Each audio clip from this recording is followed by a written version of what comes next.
Okay, everyone. So today I'm going to continue talking about using SAP 2000 for structural analysis and design. Last time we have talked about an example on a truss analysis.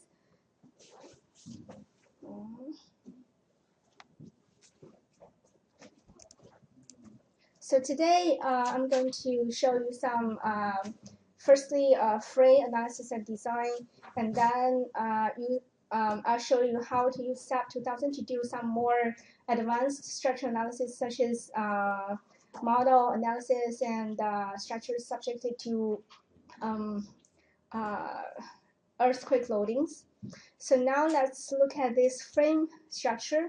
It's we'll do a 2D analysis for this structure as well, and it's a 4-story and a 5-bay structure, and it has some two-way slabs, and that will we need to pay more attention when we apply the distributed loadings.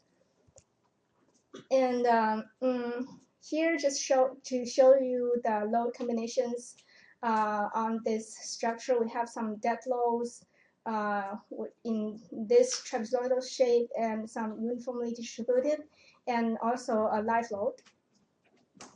So firstly, we start with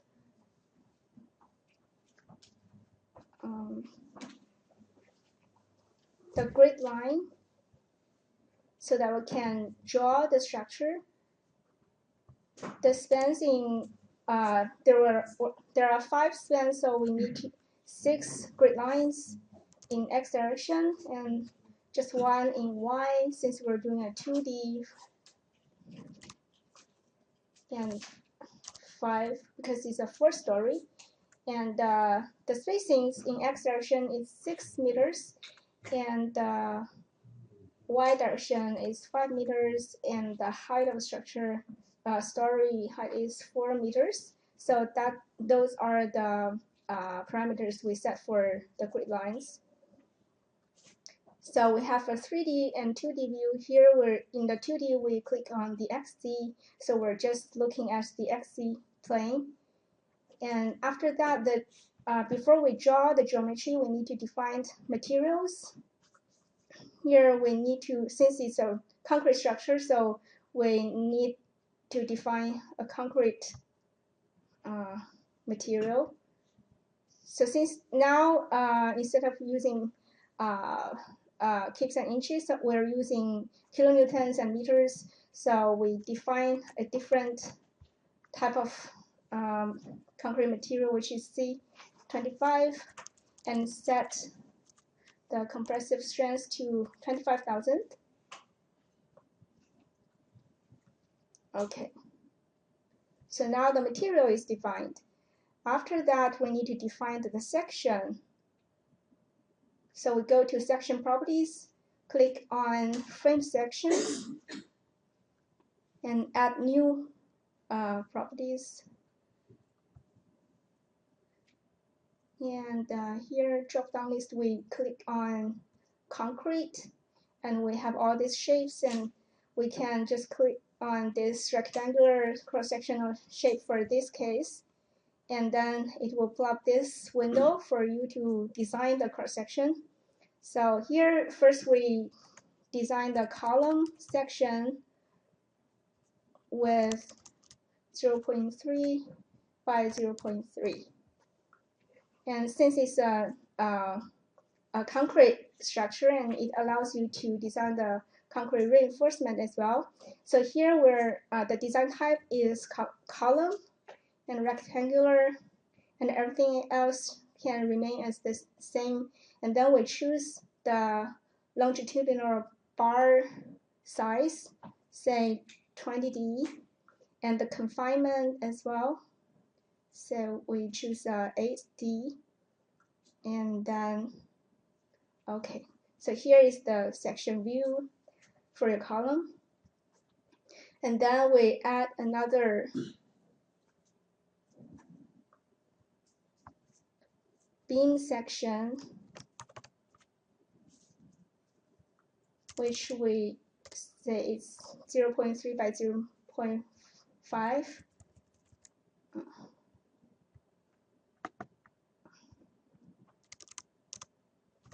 Okay, and again the concrete reinforcement. Here we check the beam,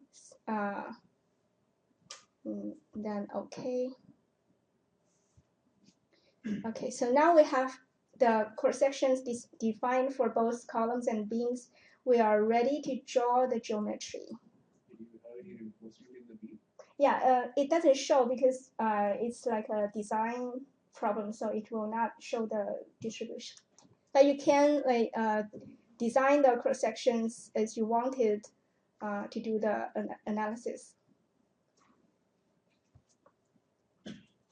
So first we draw the column and make sure that in the section drop-down list you choose column.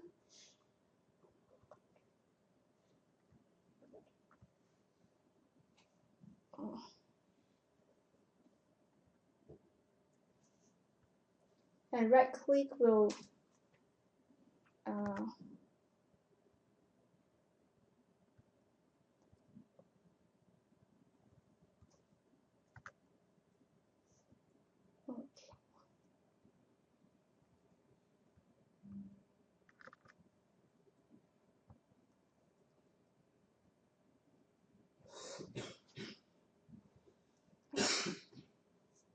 okay.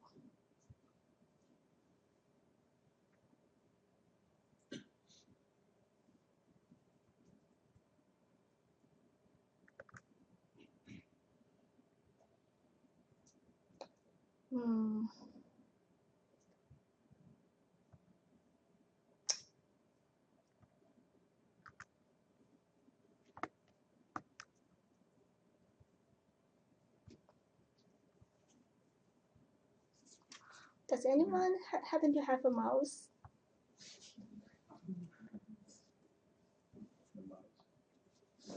You have one? Yes.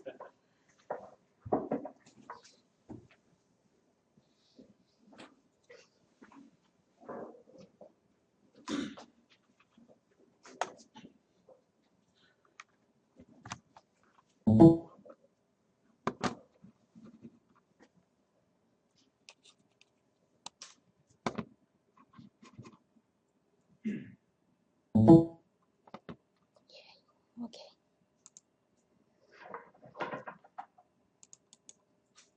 Okay, now we draw the beam sections and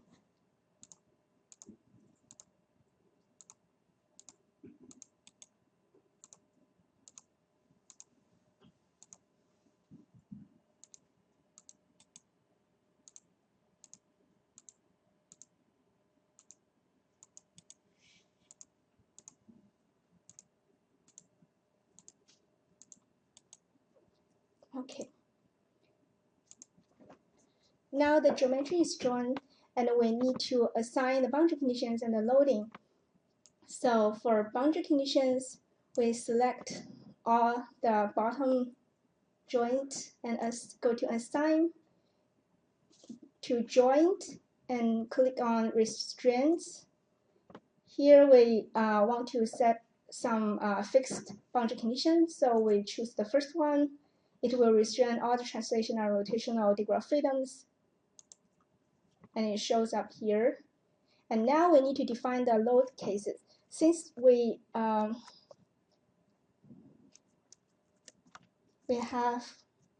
all these different distributed loads, so we need to define them one by one. First, we select all the beams, and we go to assign frame loads, and there is distributed loads, and we click on that. Oh, I'm sorry. Actually, before we assign the loads, we need to define the load patterns. Because right now we only have a dead load, which is actually the self-weight. So we need to define the additional applied dead load and the life load. So we say this is a dead load, and self multiplier is set to 0 because we only need one gravity load. And then we also want the life load. So here we set it to life and add this pattern. Okay, and now we can assign the distributed load. And here we choose dead load to be assigned. And here, these two lines allow you to define the trapezoidal shape of the distributed load, or if it's uniform, you can just define here. So here we know that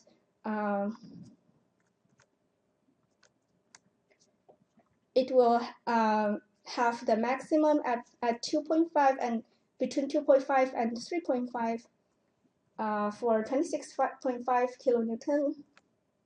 So here we can say 2.5 and 3.5 and 6, and start with 0 and up to 26.5, 26.5, and 0 again. Okay, so now you can see that those dead loads are already applied. And now we want to apply additional loads. We can just click on this PS, meaning select the previously selected. It will automatically select all the beams for you. And then we go to assign frame loads distributed. Since we have already entered these values, we can first apply the trapezoidal shaped life load, which is 23.95. 23.95, and so now it shows the life load applied. And again, we assign the third dead load. But here, just to make sure that you use add to existing loadings, otherwise you will delete the previously defined dead load. And here we want everything to be 0, and just to define here is 6.55. Okay, so now if you zoom in, you will see that there are actually two dead loads applied, 6.55 and another trapezoidal shape. They are imposed. So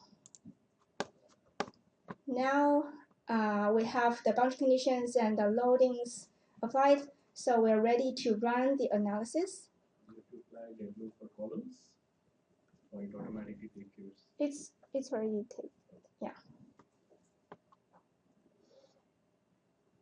So we can click on this run analysis. Since it's just static analysis, so this one, the model analysis, we can just make it not run, and click on run now. It will ask you to save the file. So frame.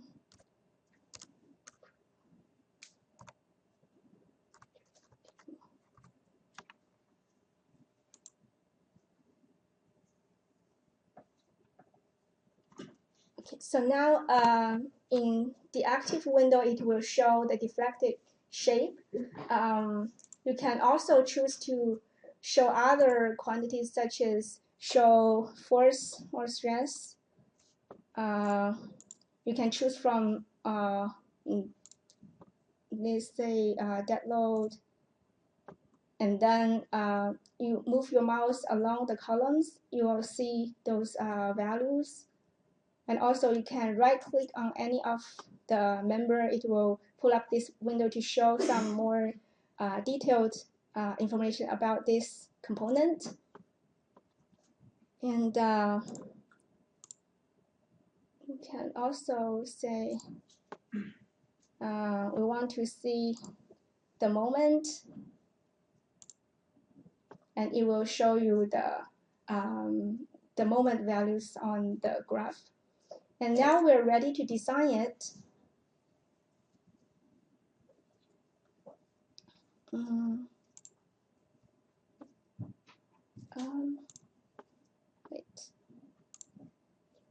Oh, before we design, we need to define the load combinations. So here you can add from some default combination design code. So we choose concrete frame design, and there are two that we can choose from. So if you click on the first one and click modify and show, it shows you the load combinations you're designing for. And the second one, we have this load combination. So say we want to design according to the second one. And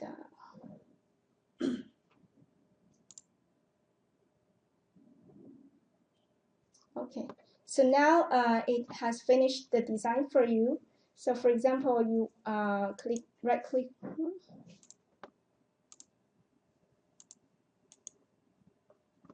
You right click on one of the components and you say summary.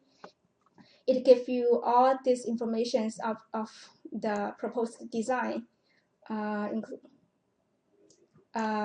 such as the This was a column, right? Which yeah. already specified. Oh yes. Okay, so for example, this one.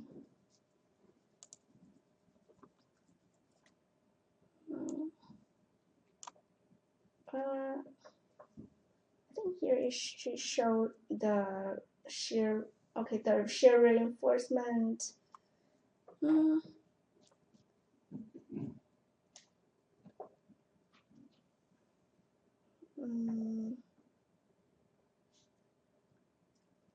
think it should show the number of the reinforcement somewhere.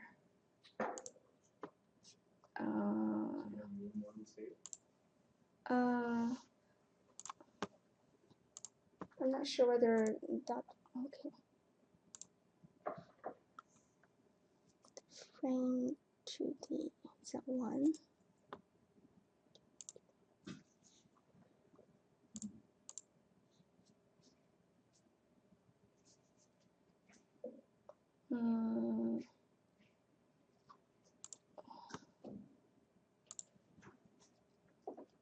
See.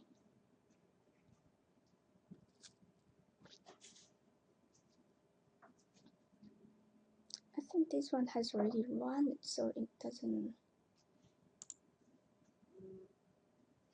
Oh no, dear.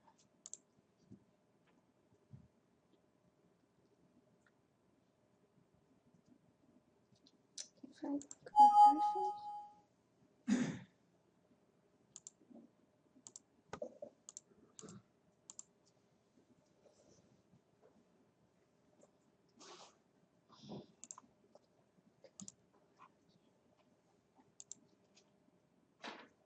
okay.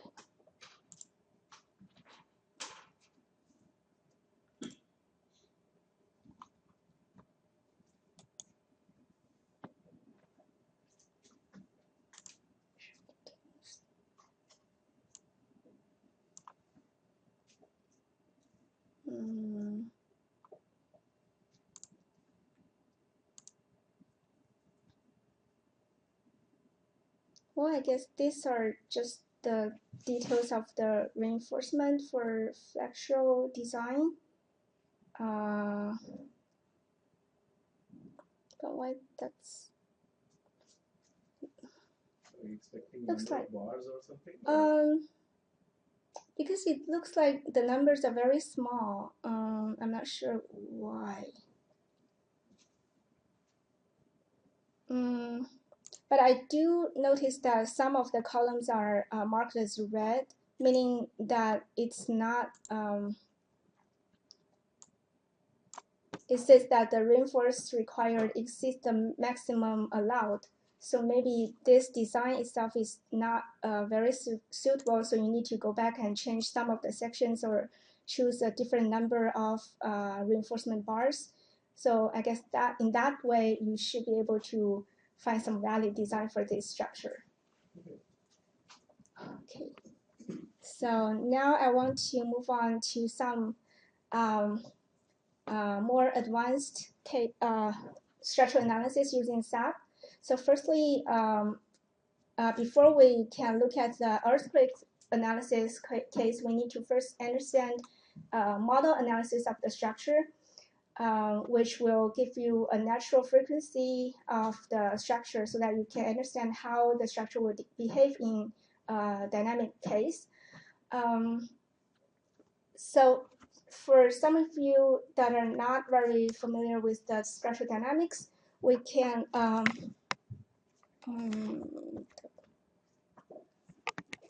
use the pen.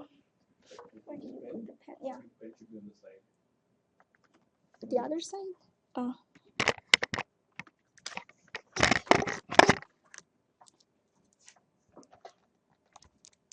So if you just imagine a spring, which we have considered before, say a spring that is connected to a mass. We have some K for the spring and mass for M for the mass. So imagine if you stretch or compress the spring and you release it, it will start to oscillate, and it will oscillate at some certain frequency, right? So that would be the natural frequency of this spring. And it's actually equals to square root of K over M. So you can see that the larger the M is, the smaller the frequency is, and also the larger the K is, the larger the frequency is. And now just imagine your entire structure as a system of this spring and mass. You will have, remember in your stiffness method, you will have this K matrix, which is the stiffness matrix. And for dynamic analysis, you will have also a matrix for M, which is the mass. And then in that case, to calculate the natural frequency, you need to do an M inverse times the K to get it. So now let's first look at a simple problem. Here I want to just use pound-foot. And for a simple analysis, we can just start with some default frame structure and just use the default value. And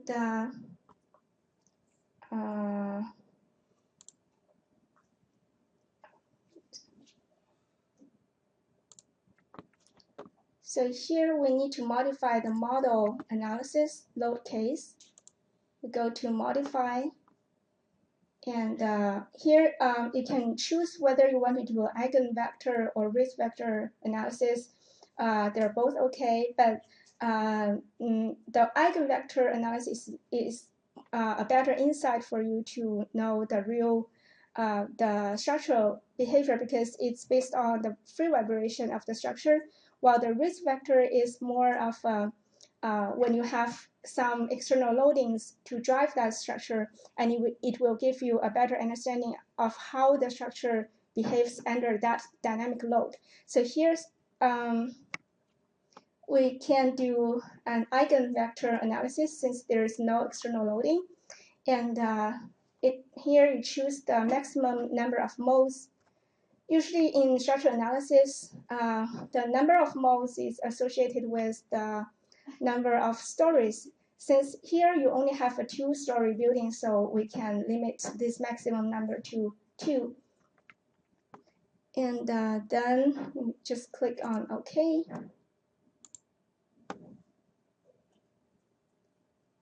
And now it's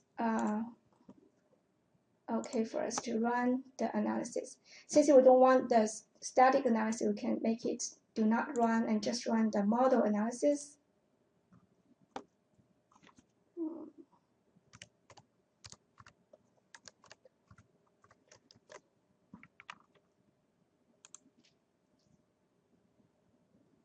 Oh, there's another thing. Yeah, actually, since we're just doing the analysis in 2D, so we want to constrain the structure in the planar, in the XY plane. So in this, just now I clicked on analyze and click on set analysis options. Here allow you to, because it's already run. So I guess maybe I need to.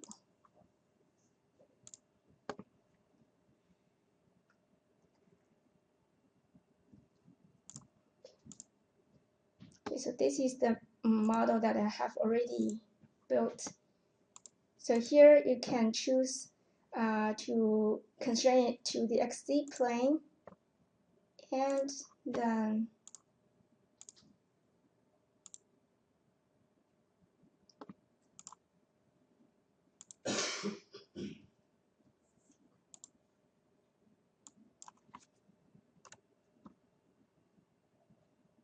also choose, okay, just auto.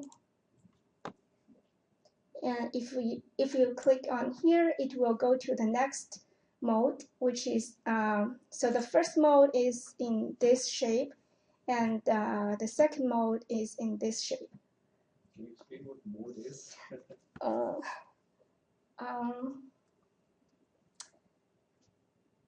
Okay, in structural dynamics, if you have that K matrix and M matrix of your structure, you can calculate the eigenvalue and eigenvectors associated with those matrices. If you don't remember how to calculate the eigenvalues, Yeah, so we probably don't need to be too mathematical here. Just roughly, I guess maybe what a mode is the way the structure would normally respond or normally deform. So, for example, if you have a beam, I think I need my beam here. So very similar to the mode shape that maybe if you pull up. So if this is a simply supported beam, the normal or the first mode of deformation for the simply supported beam would be this mode.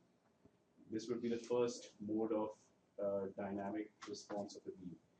Now, a second mode would be like this. In this way, it would so can you think if I had this beam, if I were to displace the beam in the middle and let it go, it would oscillate like this, right? Versus if I take the third segment here, push it down, this second third and push it up, then it would kind of deform like that. And if I then let it go, then it would oscillate in the second mode. So these are just different modes of vibration of a structure. So in this case, since it was a two-story structure, Koish used to use only two modes. But technically, there are infinitely many modes of deformation or vibration for structures. Correct? Yeah, I was going to ask you if there's more to be. Oh yeah, absolutely. So there's for any continuous structure, there are infinitely many modes. And it's usually the first few modes of a structure that dominate the response. So for example, if you take a cantilever beam or cantilever column, you push it and let it go, it kind of oscillates like this, which is predominantly the first mode. There might be another mode which is here, and as you keep on adding or going higher and higher in the modes, the frequency with which it oscillates also becomes higher, but the contribution of that higher mode to the actual structural response is much smaller. So I think that's just a quick sort of introduction to what modes and natural modes and natural frequencies are. okay. Okay, so now we have an understanding on how the structures behaves in in dynamic cases. We can try to apply some dynamic loadings to it.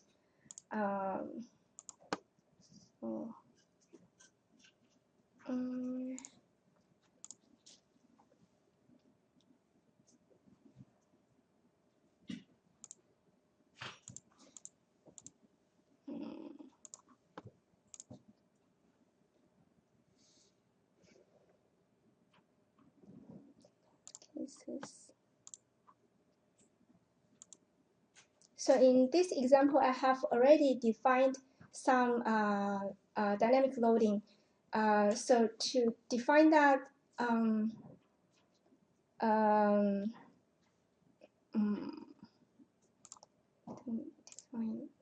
okay, load cases.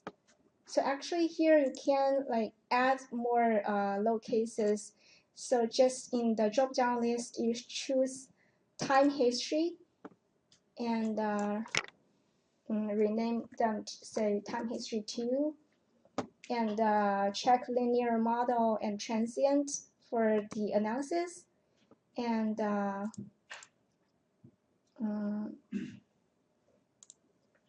here the load pattern you need to choose acceleration, and here allows you to define the direction of this acceleration. So just choose U1, and scale factor again. Here you need to pay attention to the unit that you're using. Since here we're using kip inches, so we want to modify the scale factor according to it. So that's just 22.2 times 12, which gives you 306.4, and then you add it. And here we need to define how many time step you want to output, and also the time step size. I guess maybe I'll comment a little bit about what all these different parameters mean. The idea for what I think what Dr. Liu is trying to do is to take the structure, take this two-story structure and subject it to some sort of an earthquake load. We have the PDF of the El Centro response. Yeah, so this is a ground acceleration record of the El Centro earthquake. So essentially, if the ground is shaking with this acceleration, that is something that we want to apply to the structure.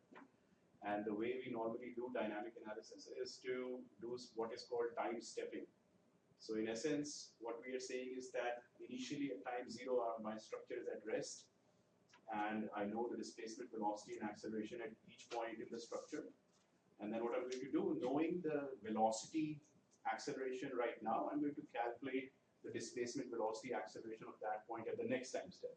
Then when I'm at the next time step, I know the acceleration, displacement, velocity at this time step, and I'll go to the next time step.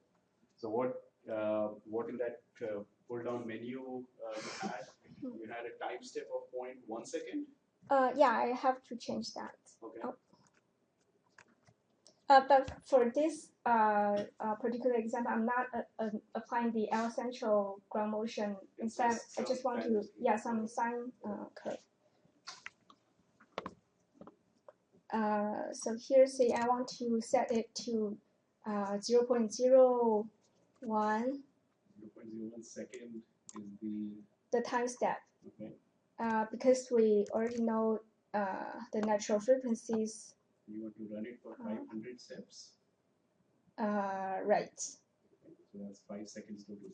Right.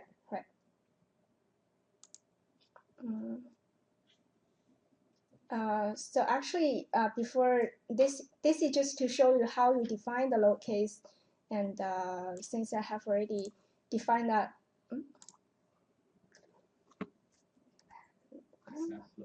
Yeah.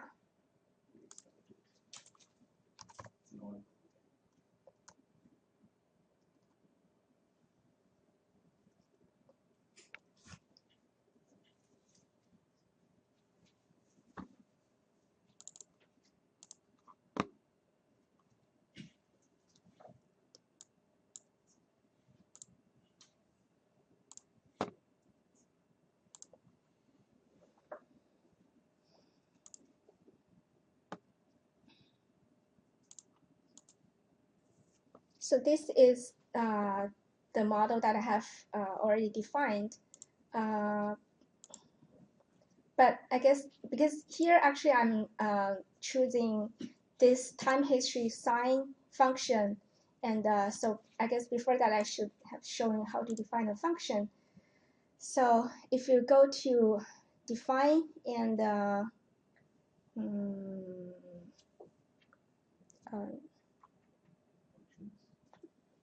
you see functions?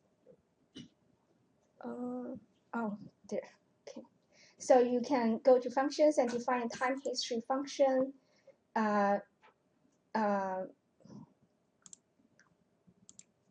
So this is the function that I have already defined. This is a sine curve. And here you have these parameters that you can key in. Say I want 5 cycles, so there are 5 cycles of the sine curve, and also the initial value is normalized to 0 to 1. If I say the amplitude to 2, then the maximum value of this curve will set to 2. So this is just to show you how to define the function. And so in the low case, this time history low case, I'm choosing this sine function. That's the external load? Yeah. It will be applied as an acceleration of the entire structure. So now, if we run this problem together with this sine load, so if we look at the 2D view, why it doesn't, wait.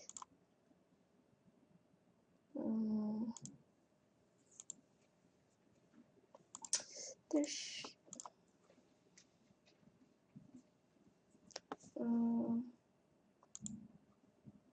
does it, could not start.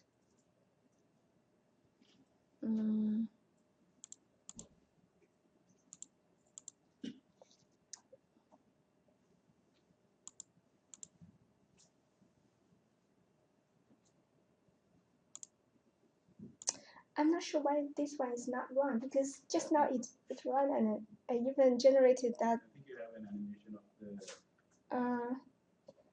Well, yeah, but actually after it ran, if you go to display the deformed shape, it can, if you choose that one, it will allow you to choose some particular time step to show that deformation and force vectors and everything. But I guess I can just show you the animation that I have created from it.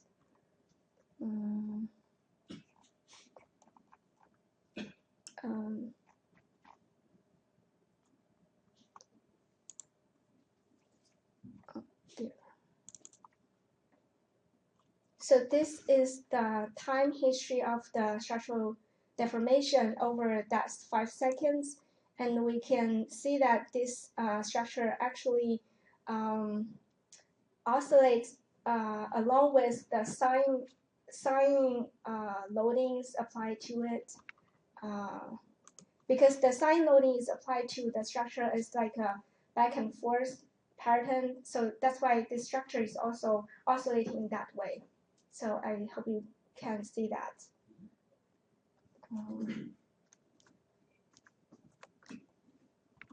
Okay, so after that, I would also like to show you some more complicated case with.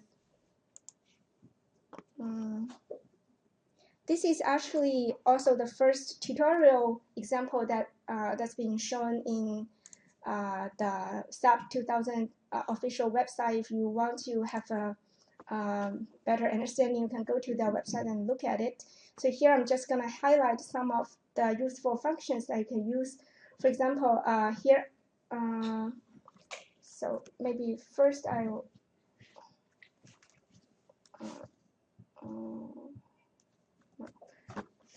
just show you the structure that I have. Okay. Okay, so this is the structure that we have. There are some frame members, the column, and the bottom top 2 chord of this structure, and the intermediate are truss members. And we also have some concrete slabs as the roof. And also the loadings, we have both dead load and live load, and also there are some wind load applied to it. And on top of that, I also added two earthquake ground accelerations to it in both X and Y directions. And so here we can take a look at how it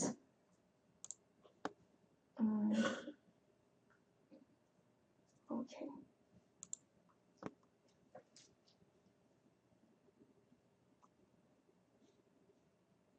Oh, what's that? Okay, I guess I'll just take the last step and 3.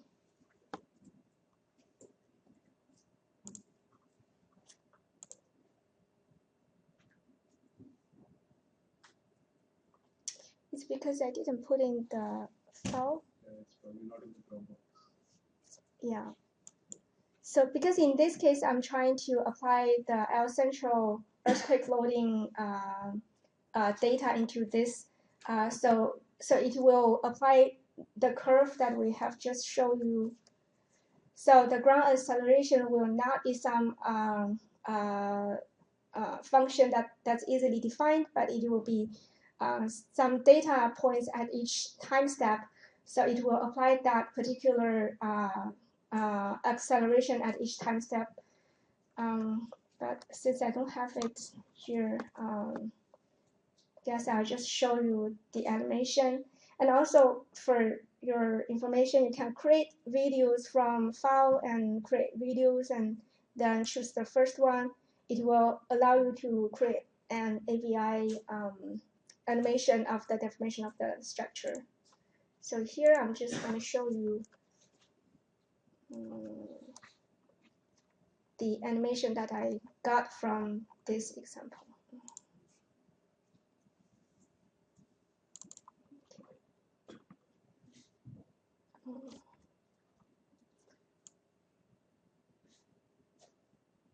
So here you can see that the structure is actually deformed in a 3D way since there are two, the earthquake loading is applied in 2 directions.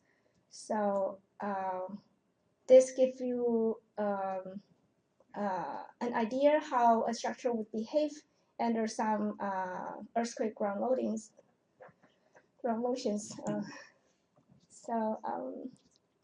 so I think maybe this is obviously not meant to be a super detailed tutorial on the advanced capabilities of SAP. The whole point was that these types of structural analysis programs have lots of advanced capabilities. What Dr. Liu just showed was some basic dynamic analysis capabilities for simple structures. And normally people would use these types of software programs to analyze 20, 30, 50-story high buildings in all different types of structural dynamic modes. You can use these softwares to couple your analysis with the design, just like we were trying to do with trying to figure out number of reinforcing bars and dimensions of the columns and the beams and so on. But underneath the hood, under the hood of all of these types of programs, you have our same, at least in the static program, we have the same type of analysis going on. Make a stiffness matrix, you define your loads and boundary conditions, and you essentially let the program run to find displacements. That was a static program, just like our MATLAB program that we wrote. For dynamic analyses or for non-linear analyses, where you can actually have damage in the building, you can have plasticity in different reinforcement or different elements of the structure. All of these capabilities are are sort of add-ons to your basic program that you have right now in MATLAB. And and other than SAP, also there are other finite element softwares, software programs like Abacus, which is used more for mechanical components, engine designs, aircrafts, and so on. So it's the same concept. You can choose to apply it to either structures, buildings, bridges, aircrafts, or we have a student from horticulture, is it, Master? For example, Sorry? food products. For food products, and he's looking at designing timber structures or timber components, chairs, tables, and even other Furniture brands. furniture frames. Okay, yeah. So I mean, it's the same sort of concept that can be applied to different fields, and you can use the same software programs essentially to do those things. So that's sort of a very quick crash course in the basic capabilities of SAP. And then what we plan to do next time is I'll post a sample final exam immediately after this lecture, and then Dr. Liu will cover some outline of the solution for the sample final, which of course covers the entire course. And then you can come prepared, take a look at the sample final, and if you have questions about anything else, we can take them next time. All right, so see you all on Friday.